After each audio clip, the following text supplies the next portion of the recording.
సాత్వికులు ధన్యులు, వారు భూలోకమును స్వతంత్రించుకుందరు అని దివ్యజ్ఞాన గ్రంథమైనటువంటి బైబిల్ చెప్తా ఉంది. ఈ వీడియోలో మీతో మీక్నెస్ గురించి, సాత్వికం గురించి మీతో మాట్లాడడానికి ఇష్టపడుతున్నాను. Meekness is not a weakness అని ఒక దేవుని సేవకుడు అన్నాడు. సాత్వికాన్ని కలిగి ఉండేటువంటి వారు భూలోకాన్ని స్వతంత్రించుకుంటారు. Blessed are the meek, they'll inherit the world అని దేవుని లేఖనం సెలవిస్తూ ఉంది. ఎవరైతే సాత్వికంతో వారు జీవిస్తారో వారు భూమిని జయిస్తారట, మనుషుల్ని జయిస్తారట. గాంధీ మహాత్ముడు సాత్వికమైన ఆయుధాన్ని చేతబోనే భారతదేశానికి స్వాతంత్రాన్ని తీసుకొచ్చాడంటలో సందేహం ఏమీ లేదు. అహింస అనే సిద్ధాంతాన్ని, నాన్ వైలెన్స్ అనే సిద్ధాంతాన్ని అతడు చేతపట్టి బ్రిటిష్ వారి మీద పోరాటం చేయగలిగాడు, భారతదేశానికి స్వాతంత్రాన్ని తీసుకురాగలిగాడు.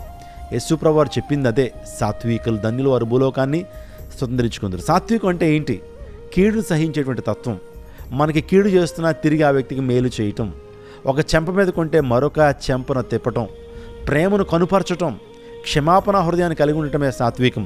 అందులో బట్టి యేసుక్రీస్తు ప్రభువారు ఆయన 3.5 సంవత్సరాలు మాత్రమే ఆయన బోధ చేశాడు, కానీ ప్రపంచానికి ఒక గొప్ప ఇన్స్పిరేషన్గా యేసు ప్రభువారు మారారంటే సాత్వికాన్ని కలిగి ఉన్నాడు. ఆయన బాధిస్తున్న వారి కొరకు ఆయన ప్రార్థించాడు, వారిని క్షమించమని దేవుని కోరుకున్నటువంటి గొప్ప మనిషి, గొప్ప దేవుడు యేసుక్రీస్తు ప్రభువారు. మన జీవితాల్లో కూడా సాత్వికాన్ని కలిగి ఉందాం. కోపం వచ్చినప్పుడు దాన్ని వెంటనే ప్రదర్శించొద్దు, సాత్వికాన్ని కలిగి జీవించండి. జీవితంలో ఉన్నతమైన స్థానానికి మీరు చేరుకుంటారో దేవుడు అట్టి కృప మీకు అనుగ్రహించును గాక. ఆమేన్.